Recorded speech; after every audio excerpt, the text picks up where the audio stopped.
Buenos días, bienvenidas, bienvenidos a la entrevista en la edición de este jueves 23 de enero del año 2020. Esta mañana vamos a echar un vistazo al plan de control territorial y a esta relación que el gobierno quiere hacer de la reducción de los homicidios, adjudicándola justamente al plan de control territorial. Hay otros elementos importantes también. Digamos que la violencia, como uno de mis invitados la denomina violencia homicida, es apenas uno de los elementos en todo este panorama de violencia que el país vive desde hace buen rato. He invitado esta mañana a dos personas que saben mucho del tema.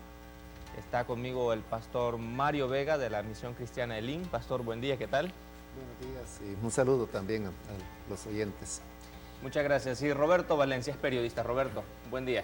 Muy buenos días, gracias por la invitación. El plan de control territorial, el gobierno lo presenta como uno de sus principales logros en esta gestión que está por cumplir casi 8 meses. La reducción de los homicidios, ¿es producto del plan de control territorial?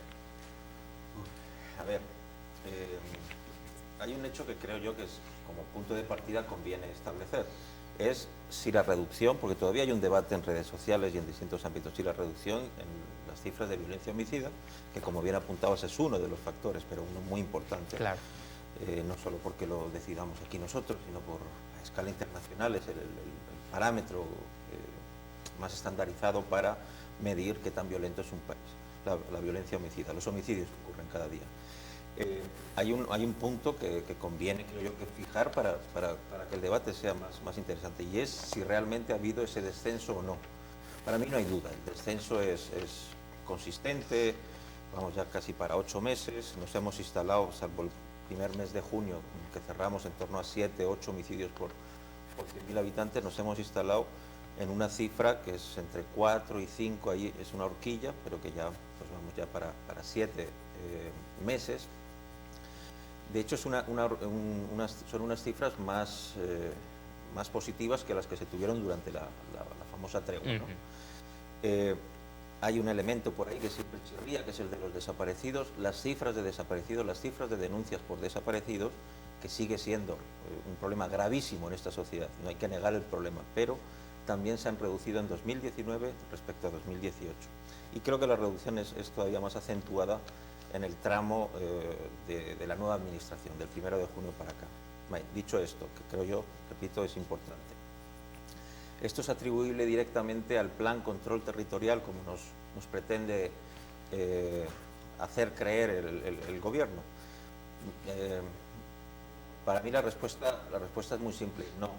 No hay evidencia de ningún tipo que permita sostener esa afirmación. Una causa directa entre este plan, así fue bautizado, se llama Plan Control Territorial, que se implementó en junio, en las primeras semanas de gobierno, y el resultado y la reducción notable que tenemos en las cifras de violencia homicida.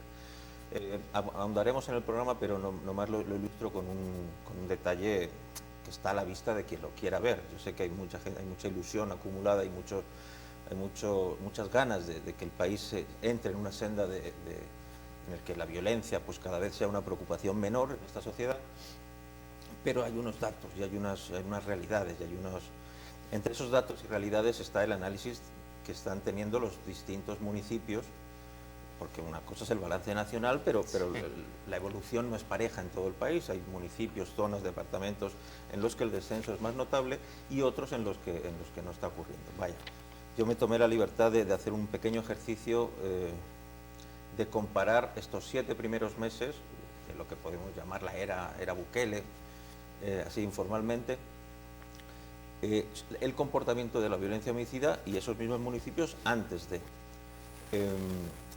En el grupo hay municipios que han tenido un mejor comportamiento que otros, y circunscribir el análisis a los municipios arriba de 50.000 habitantes, porque me parece que estar con este tipo de análisis para pueblitos de 1.000, 2.000, 3.000 habitantes... Soyapango es uno. Sí. Entre los municipios que han tenido un comportamiento muy positivo están Soyapango, que es Plan Control Territorial, sí. Está Mexicanos, que es Plan Control Territorial, está San Martín, y hay otro grupo que no están dentro del Plan Control Territorial, dentro de los 22 municipios que integran el Plan Control Territorial, según se nos anunció, como Ciudad Arce, como Metalpan, y que han tenido unas reducciones muy notables. Y en el otro grupo, entre los que no se han comportado tan bien, o incluso hay un caso particular han tenido un aumento durante estos 7 meses, en contra de la tendencia generalizada, pues hay también municipios que están dentro del plan territorial y otros que no están dentro del plan territorial. Es decir, cualquier científico diría que si estás, pongamos un ejemplo para que la audiencia nos entienda en planos médicos, en un plano médico, si estuviéramos probando una vacuna y se hacen unos grupos de control,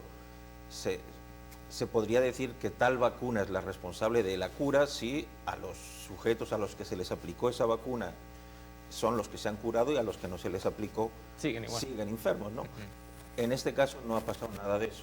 Hay un descenso generalizado, positivo para el país, quiero que quede muy clara esa idea, pero que sea atribuible a esa vacuna llamada Plan Control Territorial es lo que yo me atrevo a poner en entredicho. Ya, ¿usted cómo lo mira, Pastor?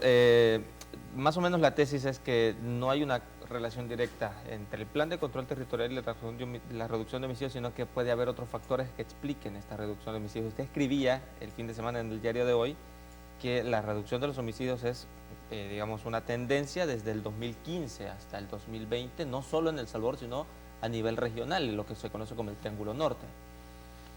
Sí, yo comprendo el anhelo y la fuerza que las personas tienen en creer que hoy las cosas van a ser diferentes en el actual gobierno, porque después de las desilusiones y frustraciones que las personas experimentaron con los partidos tradicionales y los ideales que ellos representaban, la gente se quedó como en el aire, en una condición de anomia, y buscan una verdad a la cual aferrarse.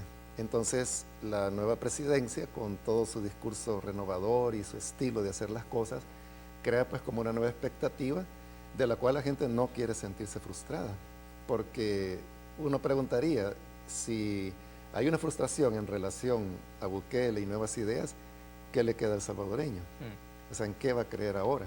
Entonces hay un apego por querer creer, pero también yo pienso que uno no puede, en ese anhelo de querer creer, simplemente cerrar los ojos a las evidencias.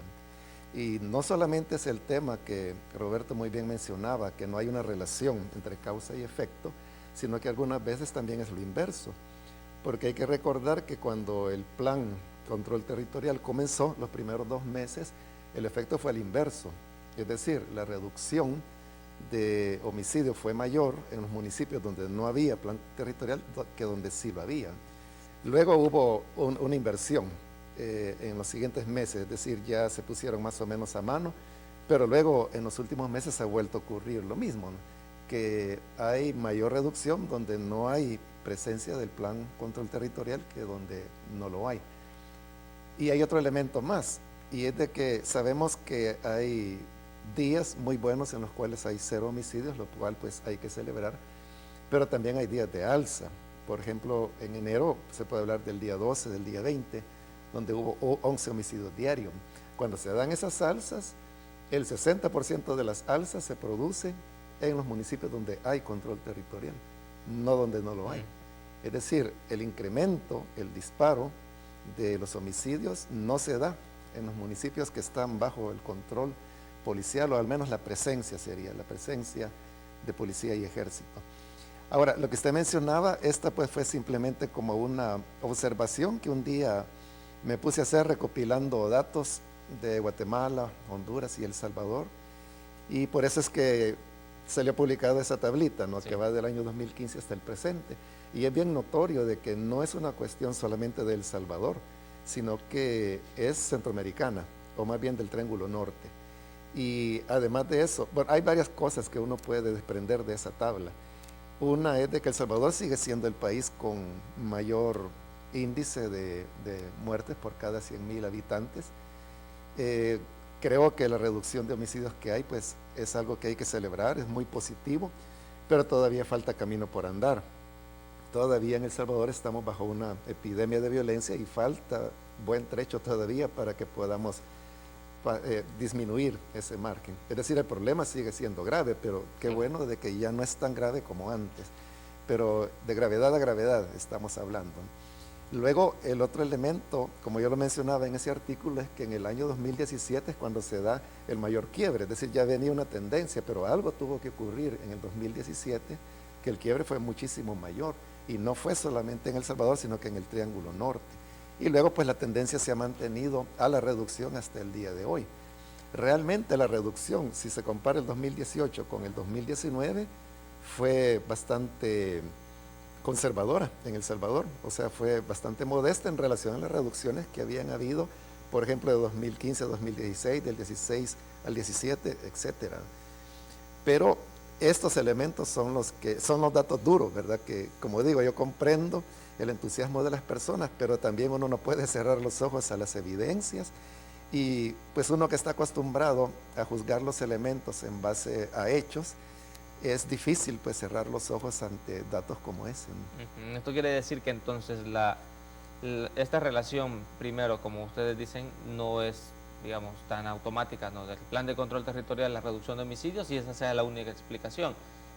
Depende también de qué las pandillas están comprendiendo. Usted escribe que se adaptan a las condiciones de los tiempos. ¿Qué más tiene que ver dentro de la estructura pandilleril para que los homicidios dejen de ser, digamos, una actividad muy frecuente en ellos y se sigan manteniendo otros hechos delictivos? Por ejemplo, los delitos contra el patrimonio, por ejemplo, el robo, el hurto, pero sobre todo la extorsión, ¿no? Es decir, hay una cuestión ahí como que los dejamos de matar, pero claro, la pandilla sigue siendo la dueña del territorio y se siguen haciendo estas cosas. Ahí pasamos al otro tema, ¿verdad? Porque ya he dicho de que no hay una relación entre plan control territorial y reducción de homicidios. Entonces hoy la pregunta sería ¿por qué se ha dado la reducción de homicidios? Este artículo al cual usted hace referencia sugiere que es una cuestión transnacional. Entonces, pero es como darle vuelta a la pregunta. Entonces, ¿cuál es el motivo? ¿Qué es lo que está ocurriendo? Realmente las pandillas han conservado bastante hermetismo en cuanto al tema.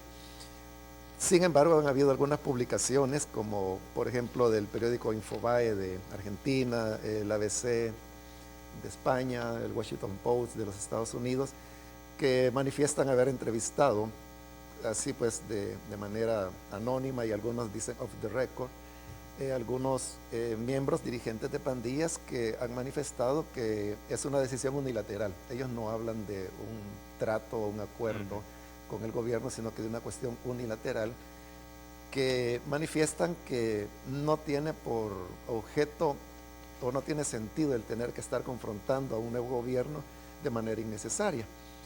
Entonces, dentro de esta tendencia al descenso que trae ya 5 años, entonces lo que ha ocurrido, particularmente en El Salvador, es una profundización de ese descenso. Y en palabras de ellos, no es porque no quieren estar confrontando con el nuevo gobierno, aún pues cuando el discurso del nuevo gobierno y sus actuaciones han sido las mismas de Francisco Flores, ¿no? El tema de la represión, y realmente no ha habido nada innovador. Pero no solo eso. En el caso de Francisco Flores, el plan mano dura, como le llamó él, más que acciones fue una cuestión propagandística. La verdadera mano dura para mí se produjo ahí durante la administración Serén, en el año 2015 particularmente, donde no era cuestión tanto de discurso, sino que habían hechos de fuerza que incluso pues reñían con la ley, y de eso pues hay publicaciones diversas y hasta condenas que se han producido ya. Hoy estamos nuevamente en una cuestión más de publicidad que de hecho. Es cierto que han habido algunas medidas, por ejemplo, los centros penales fundamentalmente. Vigilancia y presencia policial y del ejército siempre la hubo. Que tal vez hoy está más ubicada en los centros de las ciudades es otra cosa, ¿no? Entonces, no hay nada, digamos, que pueda impactar la estructura de las pandillas para que ellos hayan tenido que replegarse. Entonces tiene que responder a elementos internos de ellos. En este artículo ya hablaba solamente de supuestos, ¿verdad? Y un supuesto es el tema de la consolidación de los territorios.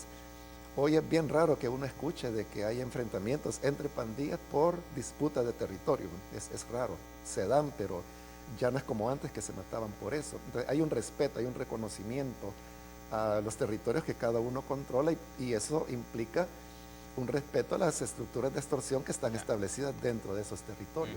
Entonces, mientras eso pueda continuar y pueda continuar de manera tranquila. Para las pandillas el matar no es un deporte, ni es algo tampoco que tenga que ver con algo que les divierta, sino que es como un instrumento de terror para poder establecer sus estructuras de, terror, de extorsión. Pero si las estructuras ya están establecidas, ¿qué sentido tiene continuar con esos actos de terror? Sobre todo sabiendo que les va a meter en problemas con la autoridad que en el pasado ha tenido pues hasta exceso.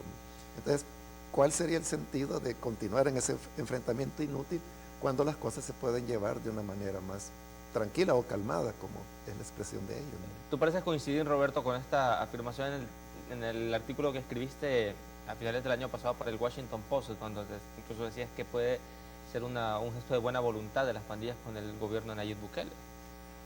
Sí, a ver, subrayar un poquito la idea ya planteada por el pastor. Porque en mi primera intervención me referí sobre todo al aspecto numérico, al análisis numérico de por qué no hay esa relación directa, bajo mi punto de vista, entre plan control territorial y resultados en descenso en violencia homicida. Es un análisis numérico hacia eso indica, pero hay también un análisis cualitativo, podríamos llamarlo, que es del plan en sí. El plan es un plan ambicioso, del que conocemos apenas una parte, que tiene distintas fases. La primera era la faceta más represiva, la segunda es una capela más a la prevención, pero es una para la que prácticamente toda la segunda mitad del año pasado se estuvo pidiendo unos fondos que no se tenían, al menos para las obras más significativas. Entonces todavía no se ha implementado, ni qué decir el resto de fases. Ojalá dentro de un año, dentro de 2 años, estemos diciendo ya se implementó por completo y sí, ahora hay en efecto una relación, pero lo que se ha implementado, las pequeñas parcelitas del plan que se han implementado, como bien apuntaba el pastor, son en esencia lo mismo que se venía planteando en las administraciones anteriores, quizá con un par de ajustes más, un par no sé, se han subrayado algunos aspectos, por ejemplo el del control de comunicaciones en los centros penales, pero en esencia lo que se ha aplicado no difiere de lo que se venía aplicando. Entonces hay un viejo dicho que se atribuye a Einstein de que no se pueden obtener resultados diferentes si se aplican siempre las mismas fórmulas, ¿no? Dicho eso, la pregunta que se estarán haciendo todos los lectores, y es la que me planteaba, vaya, aquí estoy escuchando ahora mismo aquí que no hay una relación directa entre el plan control territorial y el descenso, que es lo que escucho cada vez que entro en Twitter o redes sociales o pongo la televisión. Entonces, ¿por qué? ¿Por qué está pasando ese descenso? Es la pregunta del millón. La respuesta no es tan clara. Entramos en el terreno de las hipótesis.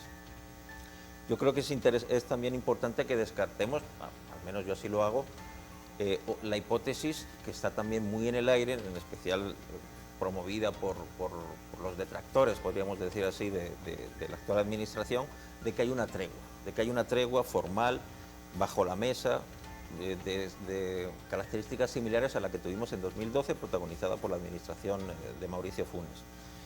Yo, al menos en los primeros meses, junio, julio, agosto, septiembre, igual, haciendo un análisis que no vamos a detallar aquí, los elementos y los indicios apuntaban a descartar por completo esa opción.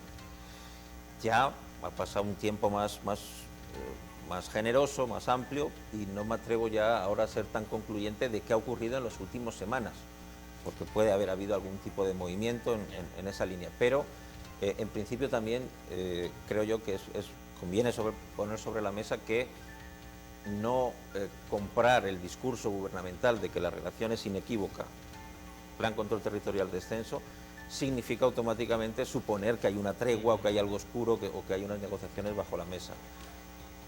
Dicho esto, pues entramos en terceras vías, descartadas al menos por mi parte estas dos opciones, y la que para mí tiene más sentido es la de la que estábamos hablando, una especie de gesto, más que gesto, una reflexión interna que han tenido las pandillas sobre hechos, no es tampoco un regalo que hacen a la sociedad, sobre hechos ¿a qué me refiero? La guerra que entre 2015 y 2017 sobre todo, las pandillas disputaron al Estado, en la que hubo muchos excesos, pero el balance general, y eso las pandillas creo yo que lo saben, es que esa guerra, ese conflicto abierto contra el Estado, lo estaban perdiendo. Y sobre ese tipo de hechos, ellos han tomado una serie de decisiones aprovechando un cambio político que es un momento, y creo yo que es bastante sólida la teoría de que es una decisión de las pandillas actuar de esta otra manera, en la que el homicidio deja de ser un elemento que está todos los días con 7, 8, 9, 10, 11, 12, 15 asesinatos sobre la mesa. Vamos a hacer una pausa, 7:23. Conversamos esta mañana sobre el plan de control territorial, la reducción de homicidios y otros elementos de necesaria comprensión con dos personas que conocen muy bien este tema. Volvemos para seguir conversando.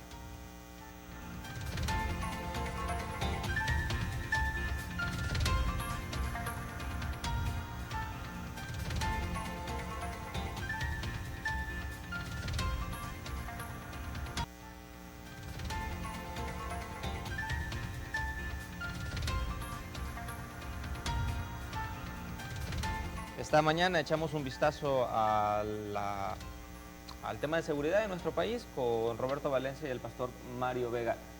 Pastor, usted escribía el fin de semana en este artículo que ya citamos que la sociedad siempre ha sido reactiva ante los giros estratégicos de las pandillas que comprenden bien los momentos, y como dice Roberto, entendieron que en aquella guerra frontal con el Estado les estaba costando muy cara, entonces tienen que hacer nuevos movimientos y ya los homicidios dejan de ser una actividad en la que se concentren, y entonces se adaptan a un nuevo momento, pero la sociedad, dice usted, siempre es reactiva a esos giros estratégicos. Usted se pregunta también, ahí cerrando el artículo, ¿será que en esta ocasión podemos ser proactivos, podemos anticiparnos, podemos comprender mejor la situación y encontrar digamos, soluciones inteligentes, decía usted, a este nuevo momento? Profundice en esto, por favor. Yo creo que todo parte del hecho de reconocer el fenómeno del cual estamos hablando. Si uno se va a mantener en la idea de que es el plan territorial el que está produciendo este efecto, decirle el elemento publicitario del gobierno, entonces uno queda a expensas de lo que las pandillas determinen, ¿no? Pero por eso es que yo presentaba el cuadro, ¿no? Porque como los datos son datos y son fríos y son números, y ahí pues no hay para dónde hacerse. Y también, como un periodista mencionaba, de que el dato de homicidios es el más objetivo de todos, porque hay un cuerpo, y esa es una evidencia que no fácilmente se puede esconder. En cambio, datos, por ejemplo, de robos, de cualquier otro tipo de delito que se pueda señalar, entran elementos de subjetividad del ser humano, que puede ser cierto o no. Entonces, estos datos fríos y duros nos muestran de que hay un giro estratégico en las pandillas. Pero ¿qué vamos a hacer ante eso? Simplemente nos vamos a quedar viendo que giraron y que ahora les importa más mantener sus estructuras de extorsión, el control de los territorios, que ya no lo están disputando como elemento primordial, o ante este cambio se va a hacer algo más. Creo que un primer elemento que la ciudadanía, los ciudadanos debemos tener es prudencia, porque si uno acepta el discurso de que las cosas están mejor, de que hoy ya no hay problema, cada vez que yo hablo de esto, de lo que me recuerdo es de este niño, que para mí fue un caso simbólico, no recuerdo su nombre en este momento, pero que el año pasado fue asesinado acá en Mexicanos, un niño que vive en una zona controlada por pandillas, y por lo mismo él sabía, todos los días salía a jugar, y todos los días salía a jugar al parque que le correspondía, es decir, al área controlada por la pandilla del área donde él vivía. Pero de repente un día se va a la otra, porque quería ir a la otra cancha. Entonces va y ese día desaparece, y en los 2 días, me parece que fue, aparece su cuerpo que había sido asesinado. Entonces uno se pregunta qué es lo que hace que un niño que ha nacido en ese ambiente y que sabe que no tiene que ir allá y que nunca ha ido, y que su práctica ha sido todos los días donde sabe que sí puede ir con seguridad, ¿qué le hace cambiar un día para ir por allá? Claro, yo no la tengo... propaganda, el que todo está bien. es una suposición mía, ¿verdad? Porque Ya. yo no tengo la respuesta, no conozco a la familia, no he platicado con ellos, pero uno podría temer eso, que hay momentos en que la gente cree. Hay otro hecho importante y es de que la ciudadanía hoy está denunciando más las extorsiones. Eso puede tener varias lecturas, ¿verdad? Alguien puede decir, la gente, hay más reportes de extorsiones porque están extorsionando más. Esa es una lectura. La otra es la inversa, ¿no? Hay tal ambiente de confianza que hoy la gente se siente más animada a ir y colocar denuncia. Pero si este último fuera el caso, ese hecho, eso de que hoy la gente tiene más confianza, las cosas están diferentes y yo puedo ir a denunciar, eso no es cierto, las cosas no están mejores. Es decir, las estructuras de extorsión y de control continúan igual que siempre, esas no han sido tocadas. Pero si una persona cree que hoy las cosas están mejores, porque así se lo dice la publicidad, y va y coloca una denuncia y se sabe pues de que han habido muchos casos en los cuales hay filtraciones de la policía hacia la pandilla, o las pandillas tienen sus maneras de conocer las cosas, entonces la persona se está exponiendo mortalmente al hacer un acto como ese. Entonces esos son los elementos que yo digo que es lo primero, que la ciudadanía tiene que tener prudencia. Y luego el otro aspecto es, ante la nueva realidad, cómo podemos nosotros intervenir las comunidades, que es a lo que se debe ir siempre, para poder solucionar los problemas. Desde ese punto de vista, la segunda fase, que en cierta manera es como prevención de la violencia, aunque yo creo que es bastante modesta, yo lo he mencionado en otras ocasiones, que ellos hablan de 91 millones de dólares, eso realmente es poco dinero para lo que representa una acción de prevención integral y sostenida, que es lo que se debe hacer. Entonces me parece que es poco, pero bien, pues algo es algo. Entonces ese me parece a mí que es un buen camino y es en lo que hoy la sociedad debería estarle apostando, pero no se está haciendo con la suficiente fuerza y más bien parece que hay un conformismo con los logros alcanzados y una satisfacción que aparentemente no se va a hacer nada más allá, ni del lado represivo, pero ni del lado de la prevención. Digo, ni del lado represivo porque no ha sido una cuestión de que, bueno, ya logramos controlar los homicidios, hoy vamos a desbaratar las estructuras. O sea, ese siguiente paso no se ha dado, hablando represivamente, y desde el punto de vista de prevención, tampoco se está dando una cuestión notoria o diferente a lo que se hizo en años pasados. Resulta interesante porque estas voces disonantes, digamos, las que no a priori asumen que la reducción de los homicidios se debe al plan de control territorial y las que no asumen que el plan de control territorial está siendo tan exitoso como el gobierno lo dice, entonces ponen sobre la mesa la discusión de mientras el gobierno siga manteniendo los niveles de popularidad que tiene y le siga funcionando la propaganda gubernamental sobre el tema de seguridad, que es, digamos, la bandera principal del gobierno, entonces la estrategia del gobierno no va a cambiar. Es decir, van a seguir manteniendo, mientras les dé réditos, digamos, comunicacionales, va a seguir siendo la misma estrategia. Les funciona, ¿no? Sí, a ver, yo todavía albergo un margen de esperanza razonable. Es decir, dicho lo dicho que para mí es inequívoco la idea de que no es atribuible al Plan Control Territorial, a lo que se ha implementado del Plan Control Territorial, yo sí que preferiría ver, pero esto es a medio plazo, no es a corto plazo, sí cuando se implemente la fase 2 en particular, que es la que hace más incidencia en el tema de la prevención, o graficarlo con un ejemplo, los famosos cubos. Sí. Hay uno construido en la Iberia, que es la administración anterior, y se han anunciado una serie de cubos en lugares emblemáticos, Campanera, Ciudad Futura, lugares con un fuerte control territorial de las pandillas. Yo nací en el País Vasco, llevo 20 años formando parte de la sociedad salvadoreña, pero nací en el País Vasco en una ciudad que se llama Vitoria-Gasteiz, que le apostó mucho a ese tipo de, no a los cubos, me refiero al concepto de tener en todas las ciudades algo que allí se llamaban centros cívicos. Y eran centros de convivencia social, centros donde hay muchas actividades, donde hay bibliotecas, ludotecas, piscinas, canchas deportivas. Todos los barrios de Vitoria-Gasteiz tienen, se le apostó estoy hablando hace 30 años, cuando yo era niño se empezaron a construir, y el éxito social que tuvo esa iniciativa, que tuvo un alcalde en particular, que se llamaba José Ángel Cuerda, creo yo que nadie de los que crecimos, al menos de mi generación, se atreve a cuestionar.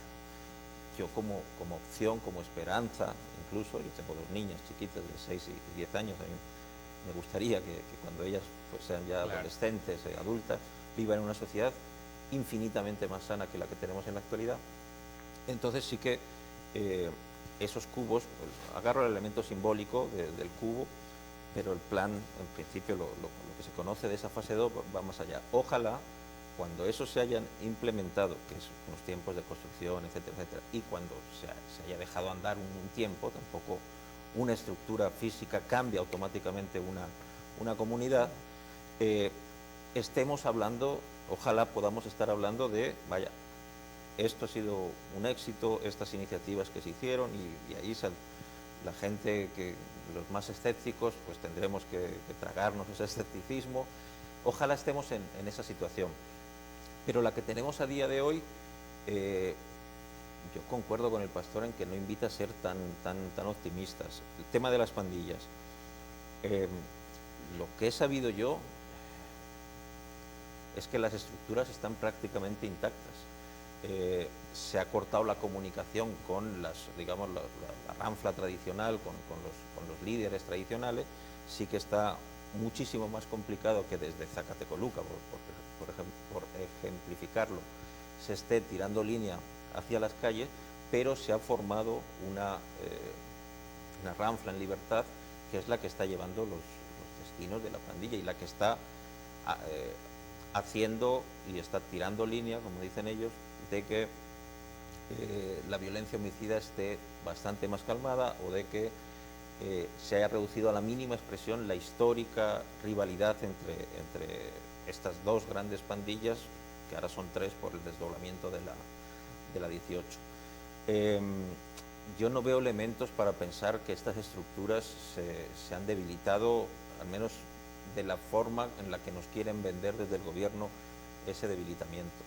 Y no lo veo en términos generales y en cuestiones simbólicas. Y yo creo que la gente que nos ve y vive en comunidades controladas por pandillas saben que ese impuesto que cobran por parquear el carro en las aceras de una cancha, como dicen ellos, de una colonia controlada, exigen un pago por cuidar el carro. Eso se sigue haciendo a día de hoy. O elementos simbólicos más generales incluso. Por ejemplo, el otro día curioseaba yo con la liga de baloncesto, que está agarrando de unos años para acá. En la liga de baloncesto me metí a ver los dorsales asignados a los jugadores de los equipos, y el 18 y el 13, estos números, no hay jugadores en la liga mayor. Imagínense en ligas barriales, ligas cantonales. No se atreven a asignar los números 13, 18. ¿Y eso qué dice eso? Dice que existe un temor y que existe un control de parte de las pandillas, y existe un lógico temor por las consecuencias que se tiene por usar estos números, digámoslo así. Son cuestiones simbólicas, pero son, creo yo, los termómetros más evidentes de un cambio social que, creo yo, todavía no ha ocurrido.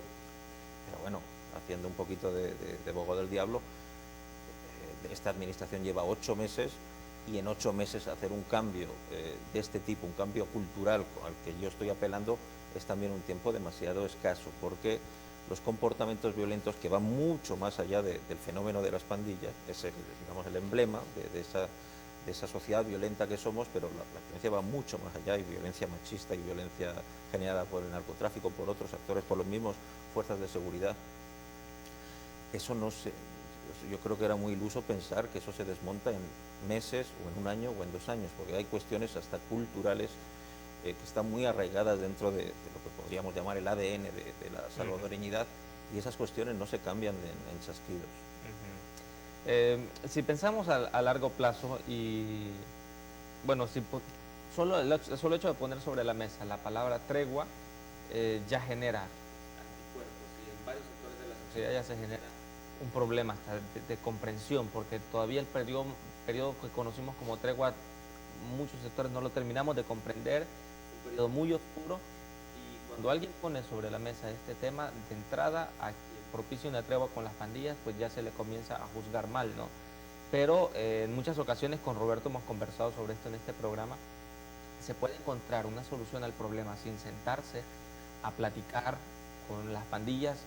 Usted, pastor, tiene mucha experiencia de acercamiento con las comunidades y esa es una realidad instalada ya.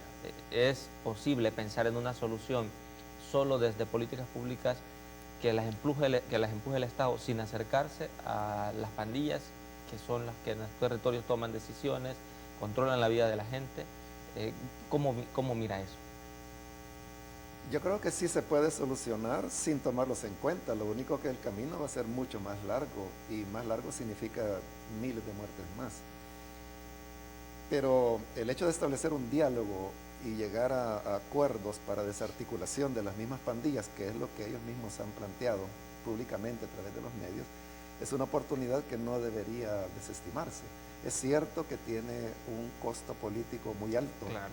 pero a mí me parece que el presidente Bukele tiene todavía una muy grande oportunidad, dado los niveles de aceptación y de popularidad con los cuales él goza, y que él puede darse el lujo de perder 15 puntos de preferencia y todavía así él va a estar muy bien ante las preferencias electorales, por ejemplo, siempre saldría ganador. Entonces, ese capital, esa gran popularidad, él muy bien puede todavía utilizarla para poder llegar a dirigir un proceso en el cual no solamente, o sea, no es que tenga que hacerlo solamente el Estado, sino que él puede dirigirlo, pero toda la sociedad debe involucrarse, es decir, todos los sectores que todo el tiempo se han manifestado interesados en el problema, como las universidades, las iglesias, las mismas comunidades, los municipios, se pueden sumar al esfuerzo para buscar una salida más pronta a la situación. Lastimosamente, como usted decía, el tema se ha satanizado, y se ha satanizado precisamente porque se usó mal. En la anterior pregunta, cuando comentaba acerca de que es utilizar, digamos, mientras las cosas sigan calmadas, sigamos así, no importa, así lo vamos a ir pasando, solo me recuerda la última etapa de la tregua durante la administración Funes, de cómo fue. A mí me parece increíble el tiempo que la tregua duró. Estoy hablando del año 2012-2013. Increíble, porque fue una tregua a cambio de nada. O sea, no hubo nada, no hubo ninguna concesión de parte del Estado. Y bueno, el presidente Funes todavía tuvo esa opción, ¿no?, de ir a las Naciones Unidas y proclamar como un logro de su gobierno la reducción de homicidios, cuando todo el mundo teníamos claro en El Salvador de que la reducción se debía a que había un proceso de tregua, que, como digo, donde lo dieron todas las pandillas, pero no hubo nada acá de parte del gobierno. Entonces yo creo que bueno, ese fue un elemento que se atacó políticamente y eso fue lo que lo satanizó. Pero yo pienso que el tema del diálogo no es algo que deba desecharse solo por sí. Porque digo, sí puede haber respuesta, pero a más largo plazo y a más alto costo, pero puede ser un camino que facilite las cosas si se llegan a algún tipo de entendimientos. Lo que Roberto decía es verdad. Yo creo que queda demostrado algo pues que se cuestionaba, porque se hablaba de que las pandillas estaban debilitadas, y ahora pues de que los dirigentes que están en cárceles, que están totalmente aislados, pero las estructuras continúan teniendo una línea, continúan teniendo lineamientos que están obedeciendo. Hay un giro que están ellos reaccionando, y se ve pues de que hay un control, hay un mando. Entonces esa es una realidad, la estructura de mando está totalmente intacta. Hacemos una nueva pausa, 7:43, y regresamos para el último bloque, generar un par de conclusiones que nos hagan entender este momento curioso que vive el país en materia de seguridad y poner la vista más allá. Roberto, creo que tú publicaste en El Faro hace algún tiempo una nota en la que las pandillas incluso ponían sobre la mesa la posibilidad de desarticularse si se sigue todo un proceso de acompañamiento y de generarles oportunidades, etcétera. Voy a insistir en este tema de cómo encontrar una salida al problema, pensando que si solo el Estado lo hace o hay que acercarse a las pandillas. Hacemos una pausa y ya regresamos.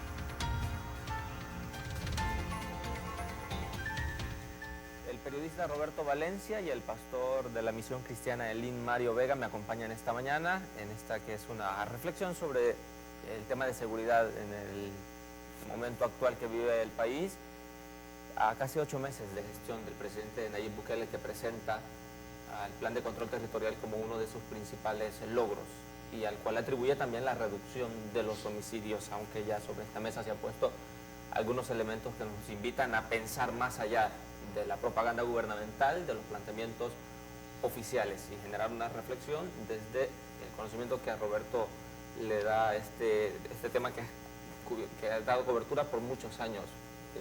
Roberto, te pregunto casi lo mismo que le pregunté al pastor sobre si se puede encontrar una solución prescindiendo de la participación de las pandillas.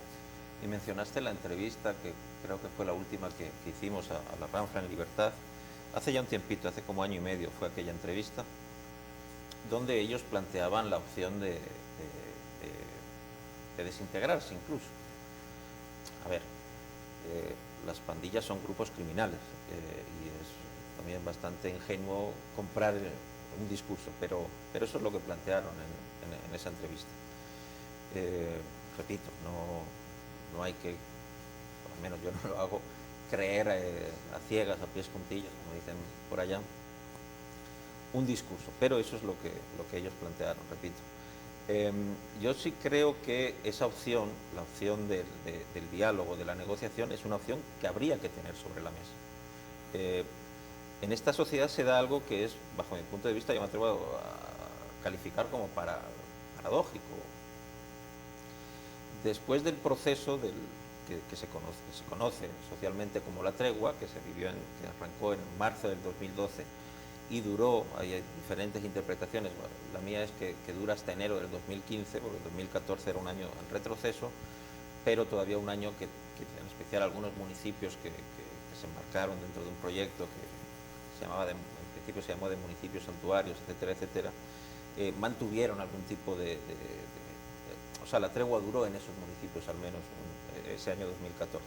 Consecuencia de ese proceso, la palabra tregua ha quedado demonizada, satanizada, como bien apuntaba el pastor, pero no solo la palabra tregua, la palabra diálogo, la palabra negociación, que son, abstráiganse de este caso en particular, palabras bonitas. O sea, el diálogo es algo que permite entender a los seres humanos y a los grupos sociales que integran una sociedad. La negociación igual, una negociación no tiene que entenderse como una imposición, es una negociación. Y decía que es paradójico porque a pesar de que existe ese rechazo a estas palabras, a estos términos, hay un montón de actores sociales que día tras día negocian, que siguen negociando con las pandillas, porque el fenómeno, algo que no hay que perder de vista, el fenómeno está, nos guste, no nos guste, o sea, el control que ejercen las pandillas en cientos, si no miles de comunidades y cantones y barrios de El Salvador, es algo con lo que hay que lidiar. Está ahí el fenómeno y hay a diferentes niveles negociaciones todos y cada uno de los días, negociaciones para poder entrar, negociaciones para que entre un camión, negociaciones para que entre un promotor social, negociaciones para que una ONG comience un programa de capacitaciones o un programa o algún tipo de obra. Esas negociaciones siguen existiendo, pero arriba, en el discurso más general, existe una demonización de la negociación. Yo creo que como sociedad, estoy consciente del rechazo que genera estos grupos. Yo en un plano familiar lo he vivido el daño que generan estos grupos, pero como sociedad deberíamos hacer una reflexión seria, profunda y establecer qué estamos dispuestos a dar y a recibir como sociedad si queremos buscarle una solución a un problema que, repito, está sobre la mesa. Actuar como si no tuviéramos este problema me parece, como se ha hecho durante tantos años, décadas, me parece irresponsable, porque eso se traduce en muertos, en miles de muertos. Estamos celebrando que en 2019 solo, entre comillas, ha habido 2.390 asesinatos. pero eso es una cifra brutal. España, que tiene en torno a 47, 48 millones de habitantes, cierra sus años con 300, 320 homicidios. Aquí estamos celebrando y estamos tirando las campanas al vuelo, como se dice, por un país de 6,8 millones de habitantes haber cerrado con 2.390. Esa es la realidad que tenemos, esa es la realidad que hay que cambiar, y creo yo que conviene fijar el marco y dentro de ese marco para abordar soluciones. Me parecería un error a mí que el diálogo y la negociación se aparten por completo de entrada. Pastor, ya para concluir sobre esto, sobre el diálogo, la negociación, me quedan menos de 2 minutos. Bueno, antes quería decir de que cuando uno toma este tipo de posiciones, la gente lo puede interpretar rápidamente, están en contra del presidente, son defensores de las pandillas, y es todo lo contrario. Yo lo que anhelo es de que esta presidencia y cualquier otra que aborde el problema pueda tener éxito, porque lo que se busca es salvar vidas. Y no creo que se les ayude mucho simplemente siguiendo la línea de un mensaje publicitario, sino que son precisamente las voces críticas y los datos duros, como decía, los que realmente les van a ayudar. Entonces, desde ese punto de vista, yo creo que la opción del diálogo no debe desecharse, porque el desecharlo es a costa de otras tantas miles de personas que tendrán que fallecer.